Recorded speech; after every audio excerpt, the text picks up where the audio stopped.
Patut diduga dihalang-halangi untuk bertemu dengan putri-putrinya. Ya, sampai ada suatu event kegiatan balet ya, acara Ruben itu sudah hadir bawa bunga, tapi kemudian anaknya nggak pernah keluar dari pintu itu. Pengacara Ruben Onsu, Minola Sebayang membongkar sejumlah fakta terkait dugaan kliennya dipersulit untuk bertemu dengan anak-anaknya. Menurutnya, komitmen yang telah disepakati pasca perceraian tidak dijalankan sebagaimana mestinya. Dalam komitmen itu disebutkan Ruben memiliki kesempatan 2-3 hari per minggu untuk tinggal bersama putrinya.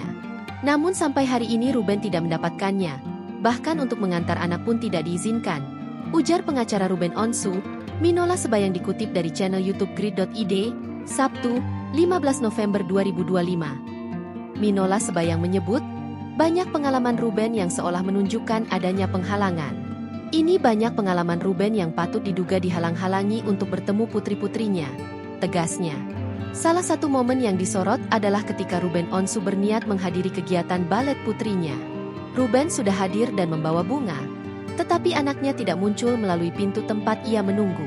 Anaknya tidak pernah keluar dari pintu itu, dibelokkan ke pintu lain, ungkapnya. Ia menegaskan, Ruben Onsu tetap memenuhi kewajiban finansial terhadap Sarwendah dan anak-anaknya setiap bulan. Namun, meski kewajiban dipenuhi, Ruben justru kesulitan mendapatkan informasi kegiatan anak-anaknya. Ketemuan saja tidak boleh. Ketika Ruben bertanya soal kegiatan anak, jawabannya selalu, sudah dikasih tahu. Namun kapan?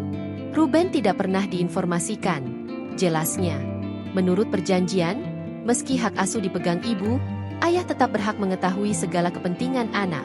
Minola Sebayang juga mengungkap, Ruben sampai mencari tahu penyebab dirinya sulit bertemu dengan putrinya. Ia menduga ada faktor pihak ketiga.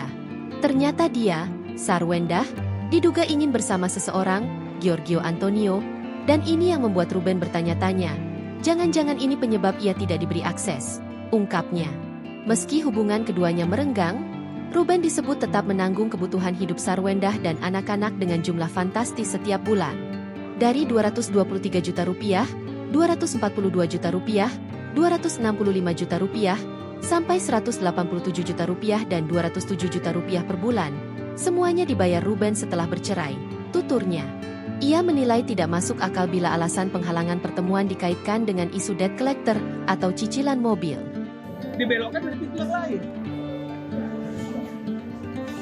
Nah, jadi ini yang paling penting, anak sama ayah sama anak, nggak akan putus hubungan itu, karena nggak ada mantan anak, nggak ada mantan ayah. Kalau ini kan masalah negosiasi, masalah pembayaran.